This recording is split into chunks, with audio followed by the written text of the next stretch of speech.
தொழிலுமே செய்யக்கூடாது என்று சொல்வதற்கு யாருக்கு இங்க உரிமை இருக்கு? நான் செய்யக்கூடிய தொழில யாருக்கு பாதிப்பு இருக்கு?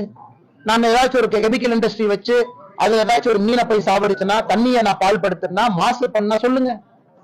எந்த தொழிலை ஆரம்பிப்பதற்கும் எனக்கு உரிமை இருக்கு. இன்னைக்கு நான் கட்சியில மாநில தலைவராக நான் இல்லை. எனக்கு ஓடுவதற்கு நேரம் இருக்கு, மூச்சு விடுறதுக்கு நேரம் இருக்கு, என்னுடைய வேலையை செய்வதற்கு நேரம் இருக்கு, எனக்கு பொருள் ஈட்டுவதற்கு நேரம் இருக்கு, விவசாயம் செய்வதற்கு நேரம் இருக்கு, 4 இடத்துக்கு போறதுக்கு நேரம் இருக்கு, அயன்மேன் போறதுக்கு நேரம் இருக்கு, ஓடுறதுக்கு நேரம் இருக்கு.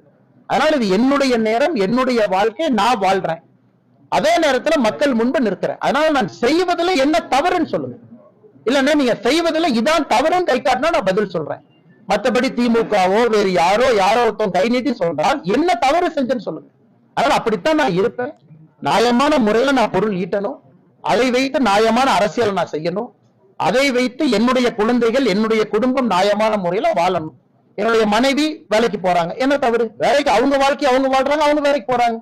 நான் தொழில் செய்யற என்ன தவறு? அதனால எதுவுமே செய்யக்கூடாதுன்னா வீட்டுல கையை கட்டி கொண்டு வாயை பொத்தி கொண்டு சும்மா நான் உட்கார்ந்து